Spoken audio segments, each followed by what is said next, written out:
from Edinburgh in Scotland, where I am right now, and welcome to my knitting podcast. This is just my little corner of the internet where I can talk for an hour or so about knitting, hopefully without boring everybody.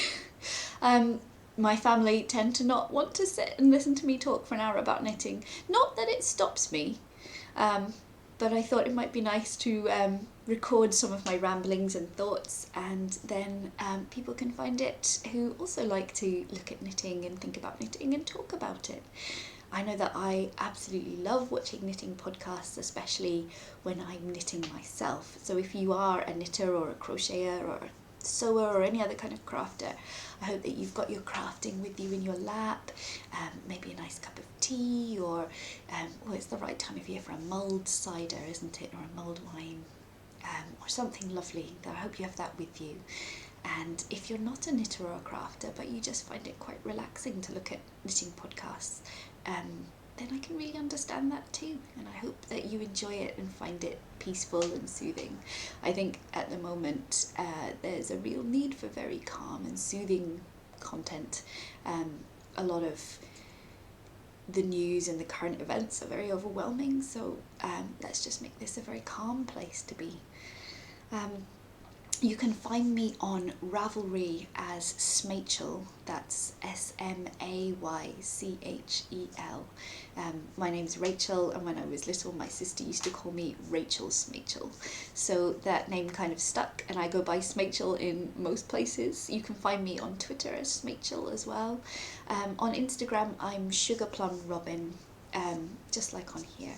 And I also have an Etsy shop which is under the name sugarplumrobin as well. So in these podcasts I talk a bit about knitting, show you some of my finished objects and works in progress. For the week I'm in a slightly different location at the moment. I'm right beside our Christmas tree, which is filling up my usual knitting corner, so I'm still on my rocking chair. It rocks backwards and forwards, but not in my little corner. I'm in front of the children's bookcase, which you can see here. You can see some of Robin's wheelie books. So I'm also a parent of two children. Audrey is 9 and she's home educated. Robin is 5. He has special needs. He goes to a school for children with intellectual disability, and he's just gorgeous. So I knit a lot for my children, and it's got quite a lot to do with my knitting, I think. As I said, I'm a poet, and I like to start and finish each episode of this podcast with a poem. So I thought I'd start today. So we had some snow this week in Edinburgh, which was very fun. It wasn't much yet, but it was enough to make a little snowman, which was very exciting. And Robin was very amazed by it all. It was very sweet. He doesn't have much language at all yet. He has just a few words, but he went out in the snow and he was just absolutely stunned by it, and he was tasting it, and he said snowman, and it was very, very sweet. So I've been thinking a lot about snow. So I'll start with a poem that is one of my poems. It's in this lovely anthology called The Creel from Guillemot Poetry Press. It's a lovely anthology. It's got lots of beautiful poems in by different writers, and my one is in here. It's called The Story of Snow. This is not the story of Bera the hag, who hammered out a lock space by Ben Nevis and poured her servant Nessa in. And this is not the story of Nessa, singing from within the water, touching the earth's empty stomach, hiding a kelpie under her skirts. Not a kelpie story. Lockweed, wet-hooved, unshod, cringing from iron, bearing a child under the lock to drown and eat. Oh no. This is not the story of a child taken from the land's arms and sunk like a wish coin into eely Ness. Or the story of an eel, glassy from the Sargasso, thrusting itself through this mud all winter until it blackens. Not the story of winter. old Father Winter, come to the loch to wash Beara's grief white fleece and lay it to dry on the mountains. This is not that story at all.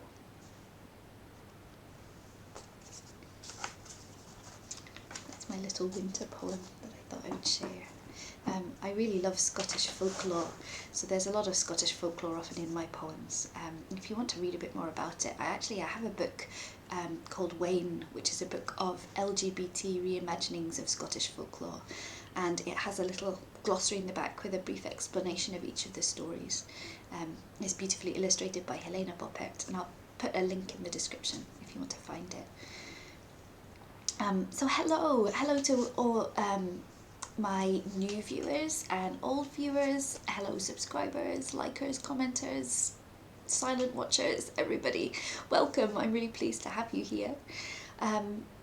I think I'll start off today, because I'm just too excited to wait, by showing you some yarn that I have that came in the post. I bought some yarn from the lovely Enchanted Yarn. She also has a podcast, I think, on here, and a lovely shop. Again, I'll drop a link below in the description. She's a Scottish indie dyer and knitter and kind of yarny person, and I bought a skein of her beautiful hand-dyed yarn. The colourway is called Sacred Forest, and I have it here to show you. I'll check for it. It came in the post, and it's so beautiful. So it's her BFL, her Blueface Leicester double knittings. It's 100% Blueface Leicester in the colourway Sacred Forest.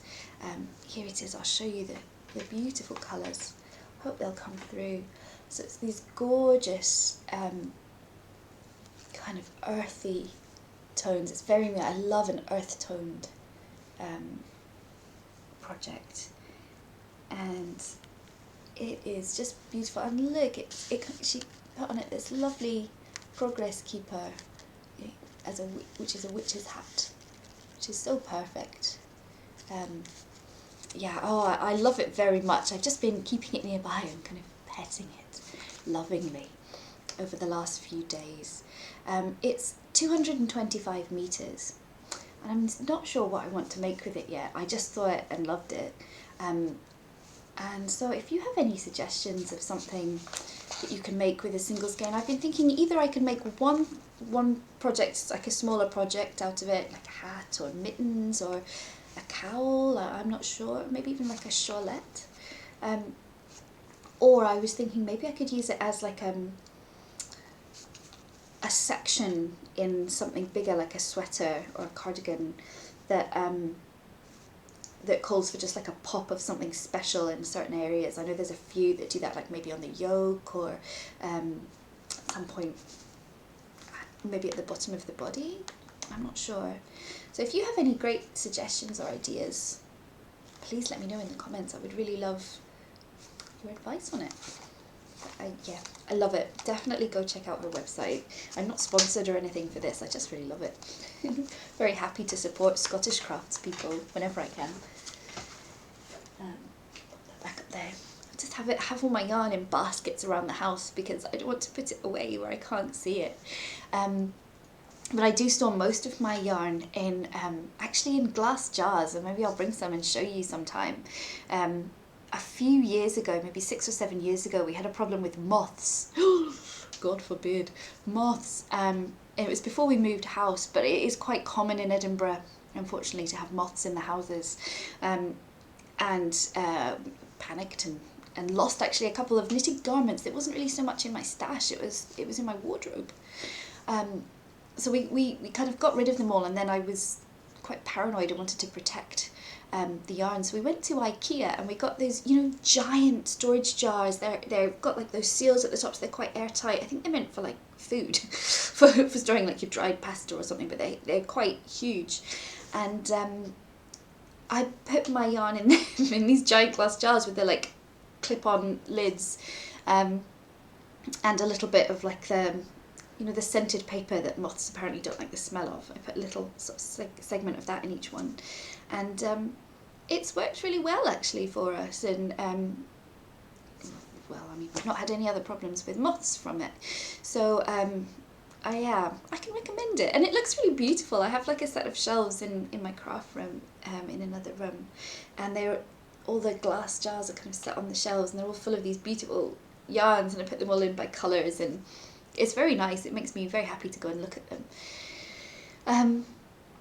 So yeah, that's how I normally store them, but I do have a few, my nice things, or my precious things, just sort of in little baskets around the place where I can look at them and feel happy.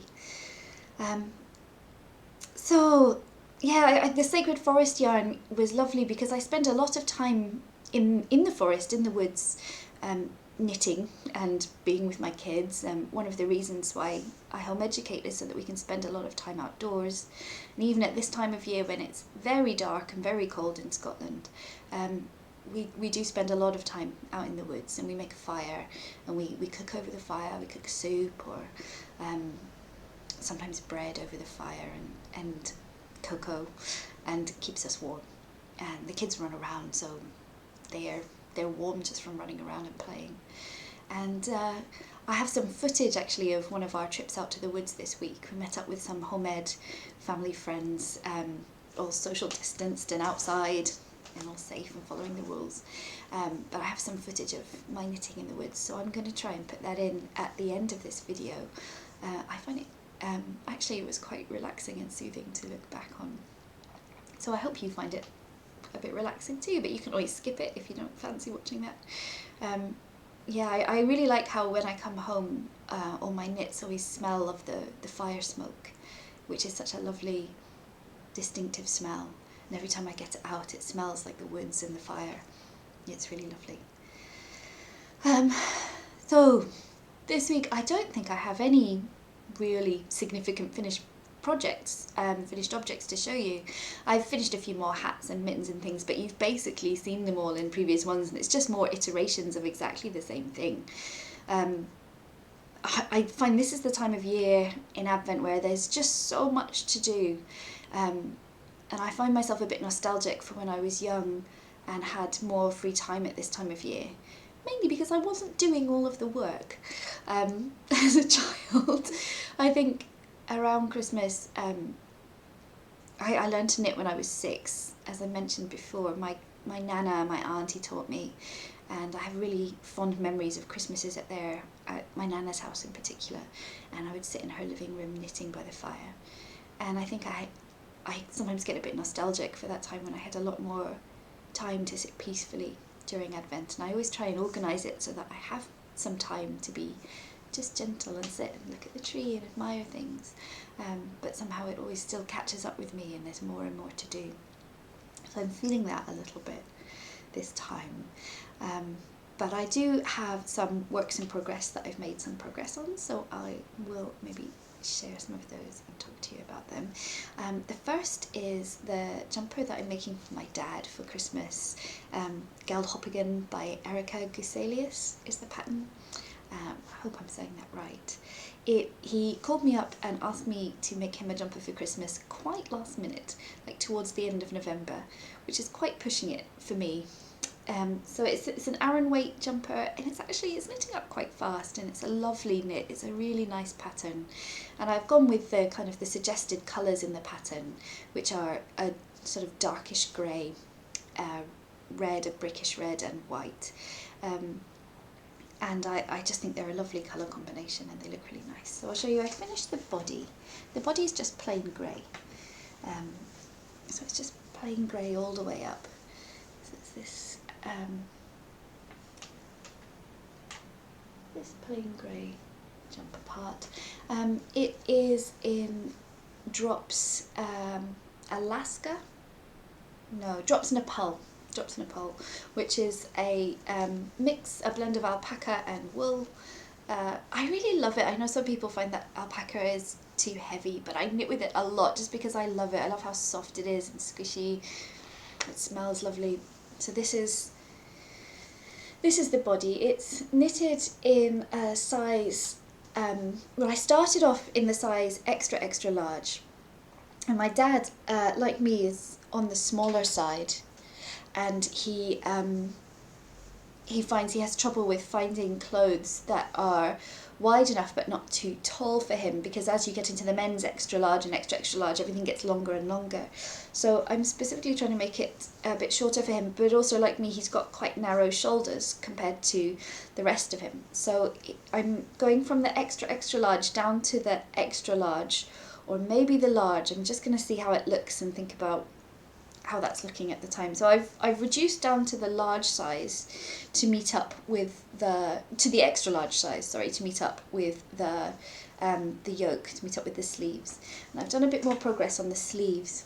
So, I'm really bad for, usually I make one sleeve at a time, and I start it and I make some adjustments as I go, and I think I'll just remember that, and I don't even bother noting it down or writing it on my Ravelry page. And then when it comes to the second sleeve, of course, I have just forgotten, and I'm there like, studiously looking at the two of them side by side, trying to make sure it's the same. So I decided I would try knitting the sleeves two at a time, which I've never done before, and I'm really enjoying it. It's slower in terms of how much length you're getting each week, but you don't have to do the second one afterwards, and the second one is always such a slog as well. I'm really bad for second socks and second mittens, and one day I am going to show you all my first mittens and socks that I've got that I don't have a pair for, and I think I need from now on to do them two at a time too.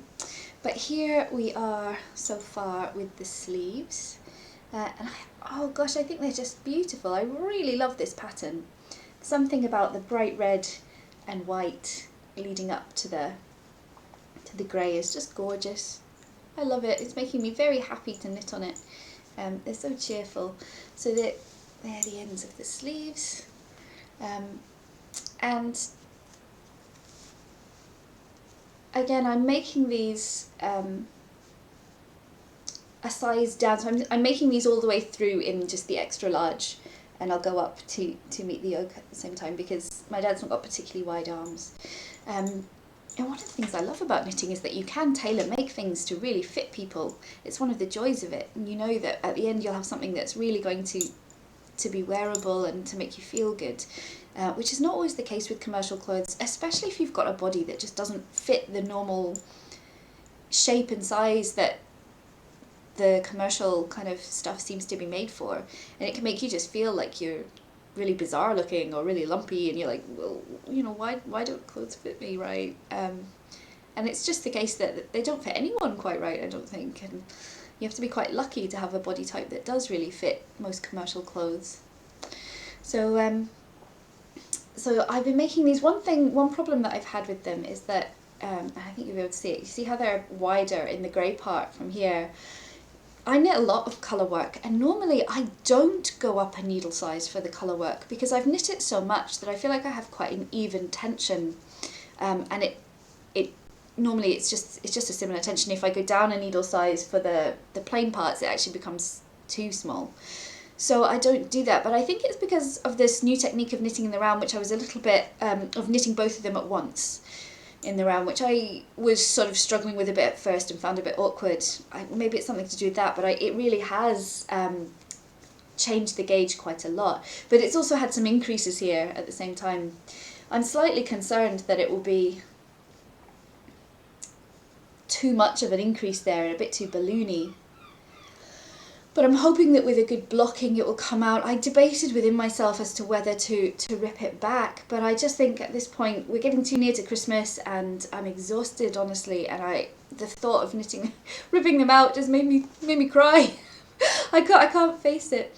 So I thought, oh, I'll just leave it. I'll block it out, and if it still is a bit balloon here, I will call it a design feature. That's what I'll do. I'll just call it, you can see it, well, that's partly because I've got this jump underneath. Yeah, so I will, if necessary, just claim that it was intentional. Do the Elizabeth Zimmerman style. It's a design feature. It's part of the design. But I'll let you know how that goes. I'll maybe do like a block of them now and just make sure that it does look good before I go any further. Yeah. So that was a bit of a shame, but otherwise I'm so happy with them and really happy with how the colour is coming out. I just love colour work so much. There's something so satisfying about it, and I find I never knit anything as quickly as I knit colour work, just because it's so lovely to see the colours emerging as you knit along. And I knit continental usually, so I have the yarn over my left hand, but when I'm knitting colour work I have, you know, one strand in each hand and I alternate, and I just find it whizzes along. I've not actually spent much time on this because I've been doing so many hats and mittens and so forth and cowls for Christmas presents, but I'm enjoying them. I see them and I want to pick them up, which is always a nice feeling with knitting, when you can't wait to pick it up and get working on it. It's always really nice. So I wasn't sure if I'd have that ready for Christmas. Oh, post from the postman. But it seems that I think I will. I think, fingers crossed. I don't know whether the post will get it there in time. It's been a bit slow here, but hopefully it will. It's that season of Christmas knitting, isn't it? Where it's always a bit difficult. So as a nice thing to do during Advent, again thinking back to sitting in my Nana's house on her sofa by her lovely Christmas tree and doing knitting and crafting in Advent time, I've been joining in with a couple of Advent knit-alongs, which give me that same feeling of just some lovely gentle Christmassy crafting.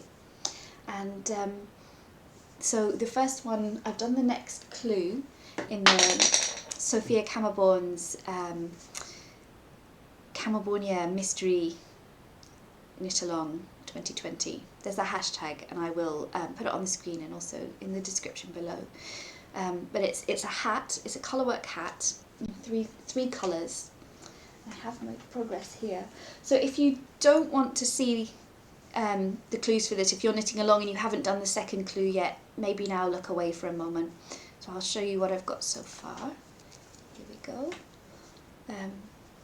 It is lovely. I'm doing it in this very pale sagey green, a darker green and a white, and it's just beautiful.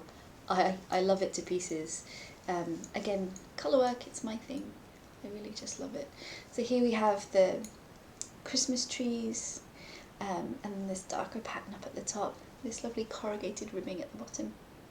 So that's the second clue done, and isn't it just lovely? Every row I do of this is such a joy. I'm really savouring it and enjoying taking my time on it. I love to see the inside of colour work, so here you go, some of the inside. It's gorgeous. I was worried about the contrast, but although the contrast is low, I like how subtle it is. I make very bright colour work, often for my kids, so it's really nice to have something subtle and gentle for myself, so this is going to be for me. I'm pleased. One of my kind of knitting resolutions that I'm going to be taking into the new year is to knit more for myself, because I tend not to. So although I keep thinking, oh, such and such would love this hat, then I think, no, I would love it. I would love this hat. I'm going to keep it. So that's the Camerbornia knit-along, and I've knitted it, the two paler colours, the white and the light green, are in Drops Flora, which is an alpaca wool blend, and the darker green is Lang Baby Alpaca, which is 100% baby alpaca. I'm finding that I actually think I prefer the Drops one, because the Lang one is very soft, the baby alpaca, but it's almost like quite fragile, whereas the Drops one feels a little sturdier. And I love a soft knit, but maybe not too soft, maybe not too to the point where you feel like you're worried you might break it. So that's that one. And I have another knit along, which I don't think I have beside me right now. Maybe I'll show you that next time. But that one is a mitten knit along from Nina Pomerenka, who is a crafter's tale. She has a podcast here on YouTube as well, the Fox and the Sheep podcast, and she makes absolutely beautiful mitten designs with it, like foresty creatures on, and I love everything foresty, everything woodlandy, a bit woodsy is perfect for me. And when I saw she was doing this knit along, I've never made any of her mittens before, but they've been in my queue for ages, and I really wanted to join in. I had it in my in my mind, hopes that it would be a certain type of woodland creature, which is quite appropriate for this time of year and which means a lot to me and is quite special to me. And I'm up to the second clue now, and I suspect I was right, so I'm very happy. So next time I will have them nearby me and I will show you. I'll just have a little look and see if they're over here. So I have managed to locate them. I've only done the cuff so far, and I've got it in this white and red, very Christmassy colours. I'm just following exactly her colours for this. I don't want to change them. So I've only done the cuff so far, but isn't it beautiful? Just so charming. It makes me feel so Christmassy. It's the most delicate thing. I knit quite loosely, so I've gone down to a 2mm for the body of this. She says to go up to a 2.5 at this point, but I found that was just, I've got quite small hands as well. When I was trying it on, this is about right for me. And so I'm using the 2mm.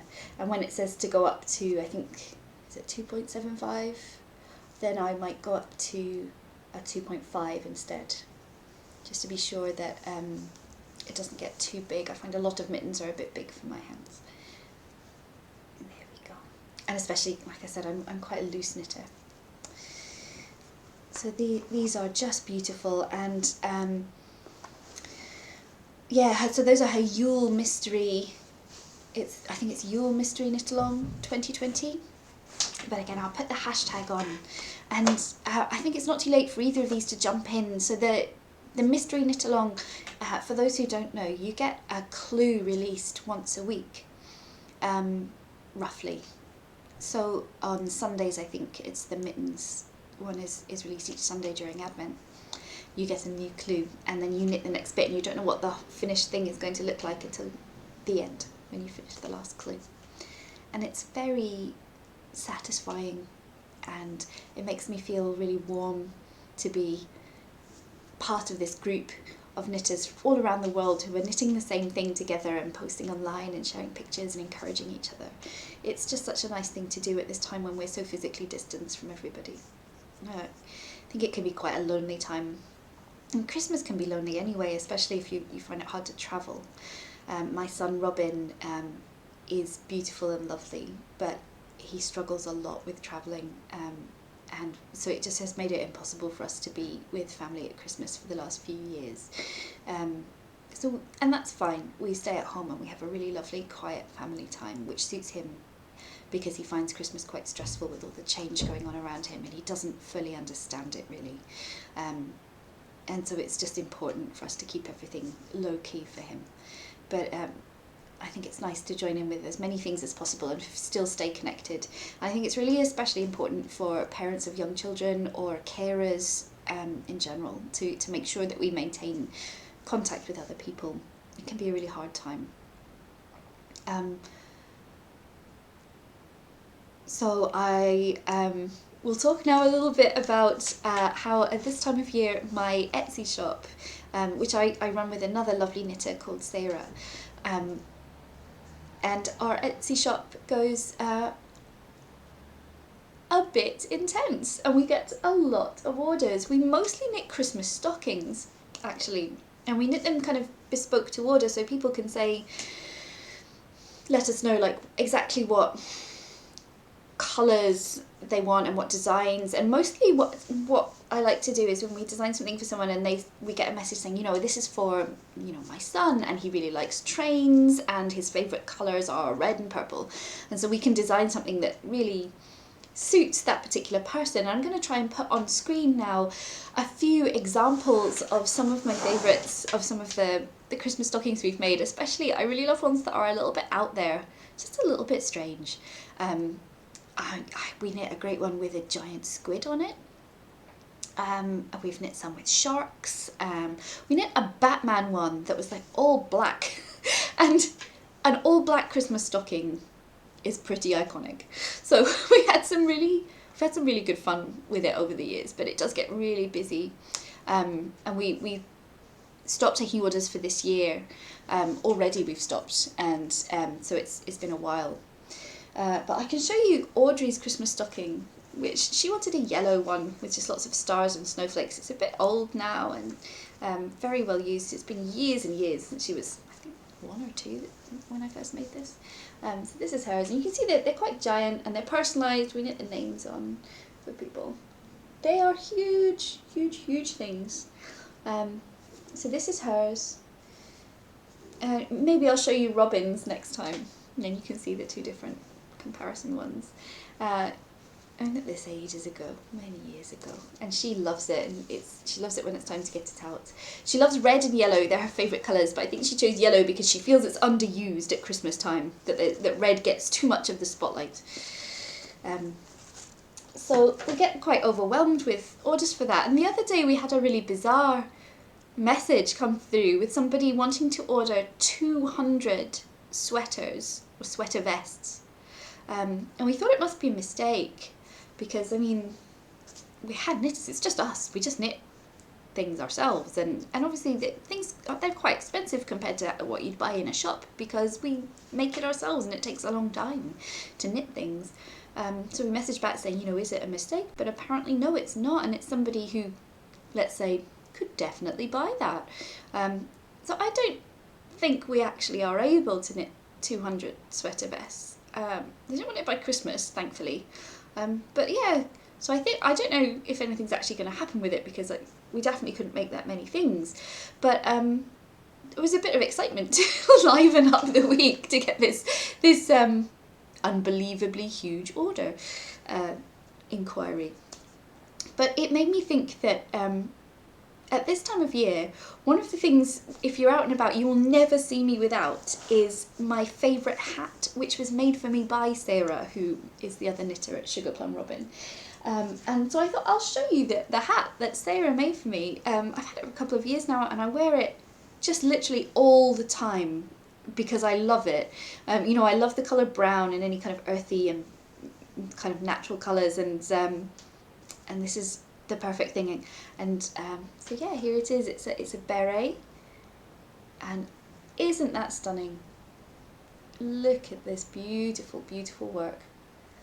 She's such a skilled and talented person, one of the nicest human beings, and yeah, so I just wear this constantly. Like I said, you don't really see me without it at this time of year.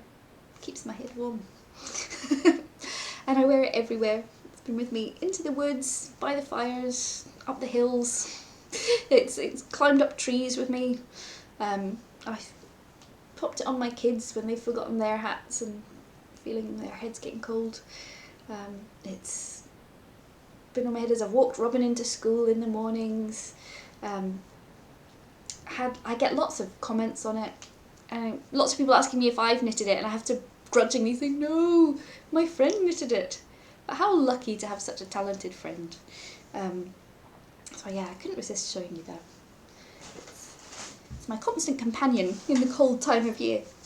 Do you have any knits or gifts or items of clothing that when it gets cold you're just never without, and you find that no matter how many others you've got and how many options, you always find yourself reaching for that one thing? Well, that's what that hat is for me. So commissioned knit-wise, I won't go into showing you all the stockings. We would be here forever. Literally, we make so many, and it's just endless, and it eats into other knitting time. And actually, Sarah's doing most of the work on that this year because I'm just feeling a bit overwhelmed this year with Robin and everything going on. But yeah, I found in previous years it's become at times so stressful that it starts to impact my enjoyment of the kind of Christmas season, which is not a good thing. So maybe scaling it back a little. We've tried to accept a bit fewer orders and cut it off a bit earlier. It's hard because you get messages from people saying, oh, I really want this for my daughter, please could you make it for us for Christmas? And you don't want to say, no, you may not have Christmas joy with a stocking. But we've tried very hard. But I had a commission from kind of a friend of a friend for a little jumper for a little boy who very much loves Star Wars, but in particular loves Darth Vader and any of the kind of the dark side people. that sort of person. So I've been knitting it, and his favourite colour is bright red. So it's a little bit, it's very bright. I've been knitting this jumper. I thought I'd show you. I'm knitting it in pieces. I've done the front, I'm working on the back. I've got a design of Darth Vader kind of silhouetted on the front, and then a Death Star on the back. And then the sleeves just plain. So this is the front, and it's a bit of fun. Thought you might like to see it. Dun dun dun dun dun dun dun dun dun. So there he is in all his glory. So yeah, this will be getting finished up. I've got to just do the sleeves pretty much now, and finish up the back and weave in all of these many ends. So I've done this in Intarsia, but there's lots of different pieces, lots of different sections of the different colours, so there's lots of ends to weave in, and then I've got to sew it up, and I've got to get it out in time. I think this is meant to be a Christmas present, so I do have to get a bit of a wiggle on. I'm hoping to get that finished before next week. So it's in it's a bulky weight yarn, but I think it's really, I would class it as Aran really. It's like slightly heavy Aran. Yeah, it's quite thin for a bulky yarn. And it's knitting up quite quick. I'm sure I'll get it done in just a few days if I knuckle down and concentrate on it. I've just been doing other Christmas knitting. So that's one of my works in progress, which I'm hoping will be done quite soon. And it's not a particular pattern, I've just, sort of made it up as I've gone along, which is nice. It's always fun to do that. I'm hoping it'll fit. I think it should fit. Like I go online and I look at, you can find charts for the standard measurements for different ages, and this is for a 6-year-old. So you say, right, a jumper for a 6-year-old needs to be this big, and then I do my gauge swatch, and then I calculate how many stitches that I need to cast on. But for this one, it still seems to be, it's a little small, I think. But maybe it's just my imagination. Maybe once it's all sewn up and laid flat, I'll think, oh yeah, that's fine. I can always hold it up against Robin. Robin's 5, but if it's a little bit big for him, then it will be perfect for this child, I think. So yeah, that's one thing I've been working on. Have I got any others? I think that's all that I've made any significant progress on that are worth showing you for this time.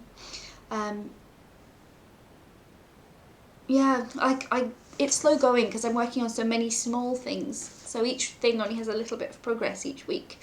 And I'm hoping that means that at some point it will all come together beautifully. It will, and I'll have lots of finished things to show. Yeah, it's hard. It's a tired time of year. I think that it's been such a long year, and it's been a really intense year. I don't know about you, but I've been feeling a lot of the stress this year and feeling very overwhelmed by it. I think for some people it's been overwhelming to have much more free time and to be at home a lot more, and they're feeling really lonely, they're not around other people. And for me it's almost the opposite, that being a carer and being at home all the time with my kids, it's a lot of work. And during especially the earlier part of the year, that first really intense lockdown, it was really tough. All of our usual supports suddenly weren't there.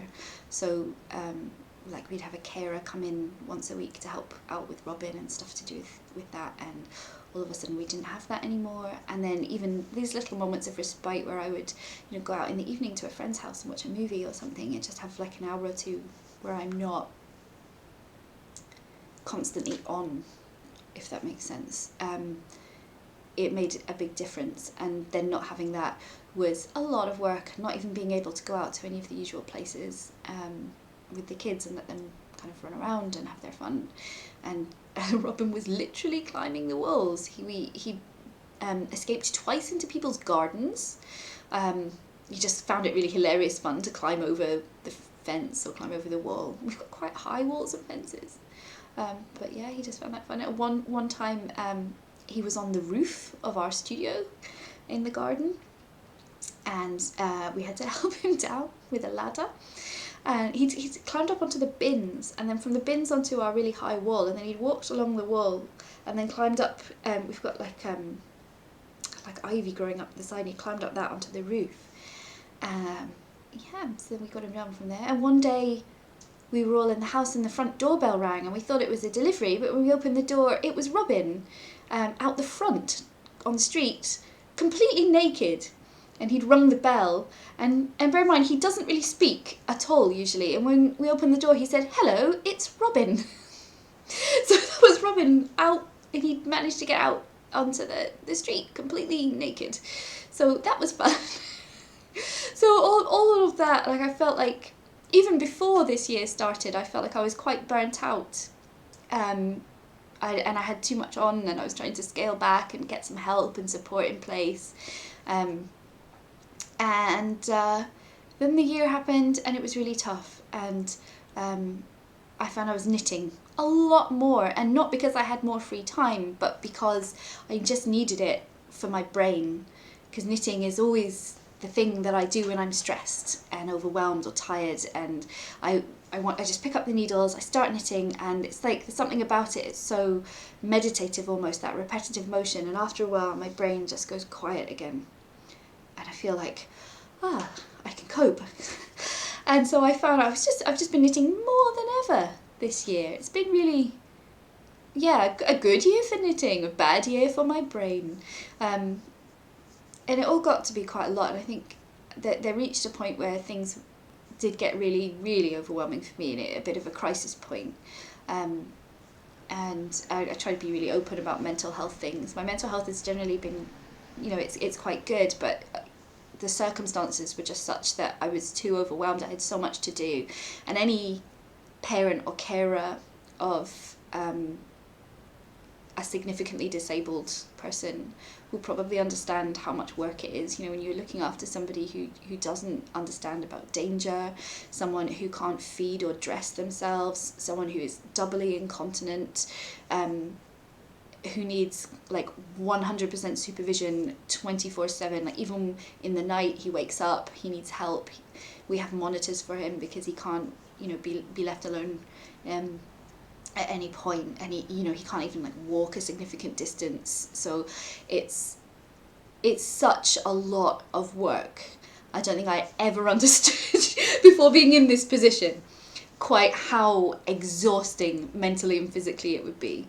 So I reached this point of being very overwhelmed and in a kind of a bit of a crisis. And actually what I found was, when I looked online, that I'm definitely not the only one in that position, and that many, especially parents of disabled kids, found the withdrawal of our support over the time, and we don't even get a huge amount of support to start with, and to have that taken away, and to have so much uncertainty around everything else in our lives as well, was really, really difficult. So I don't want to say that knitting fixes that. Knitting helps me, but also I went to the doctor at that point and got medical help, and I've been on antidepressants to help with my anxiety and my kind of overwhelm, and they've helped hugely, and I'm in kind of contact with my doctor, and I'm feeling way better now. I'm in a much more stable place. But knitting definitely does help me as well, and I think if you can find your thing that you like to do, even for just 10 minutes a day, that is just for you, and you enjoy it, and it's simple, and it doesn't take too much of your brain, then that can just powerfully help when you're going through these really tough situations. And for me as well, being out in nature, out in the woods, listening to the sounds of the river, and making a fire, or climbing a tree, or picking branches of holly and sprigs of ivy and bits of fir tree, and coming and putting them in my house.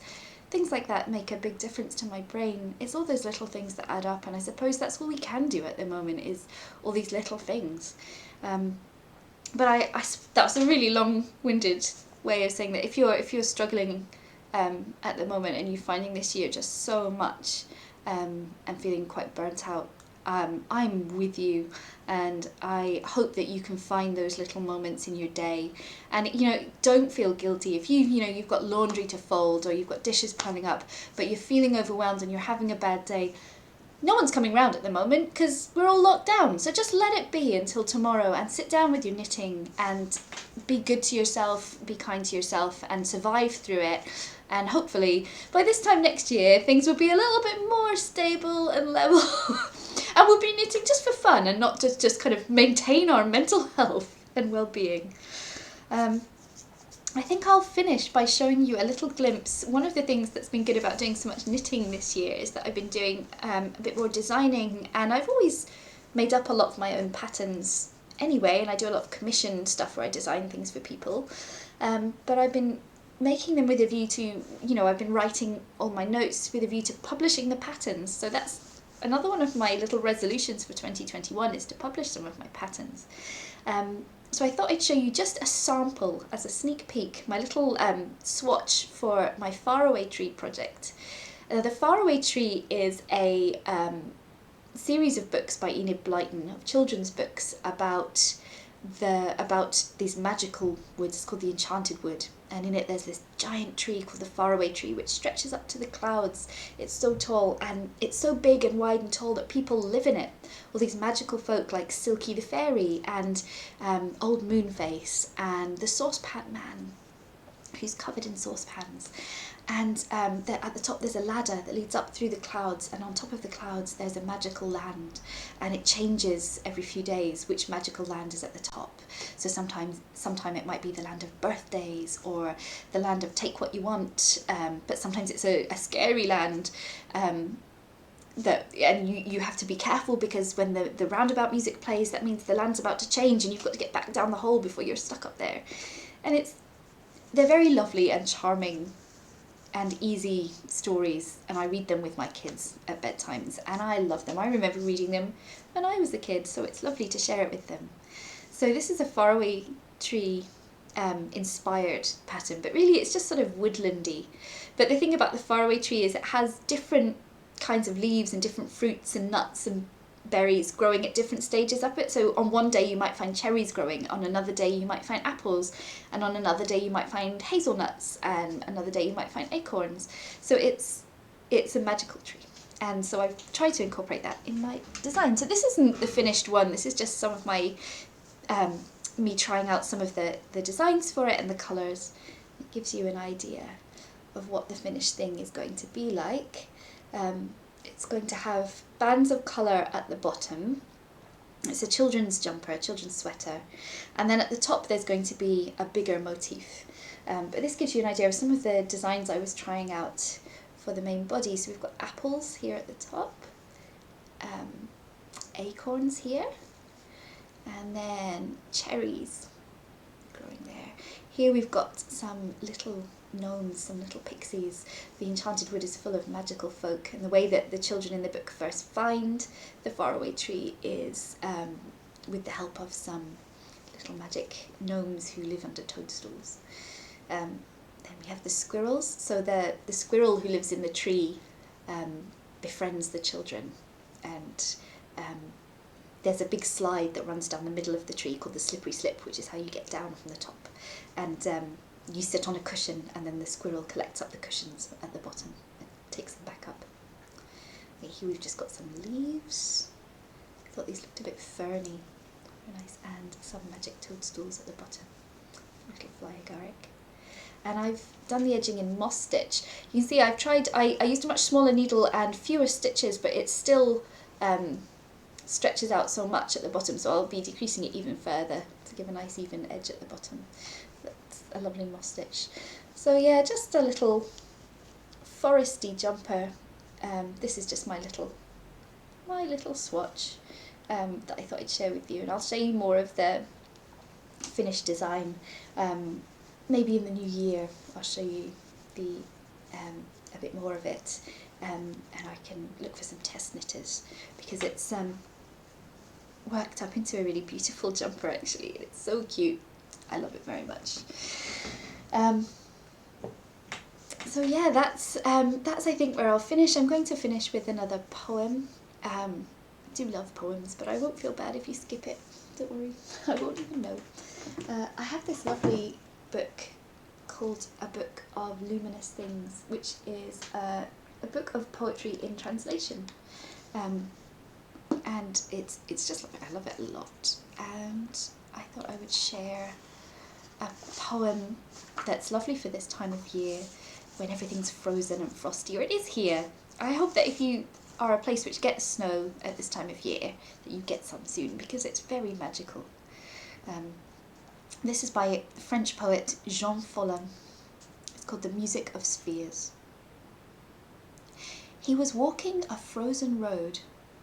In his pocket, iron keys were jingling, and with his pointed shoe, absent-mindedly, he kicked the cylinder of an old can, which for a few seconds rolled its cold emptiness, wobbled for a while, and stopped under a sky studded with stars.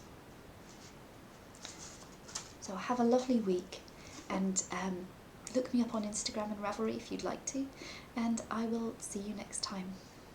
Goodbye.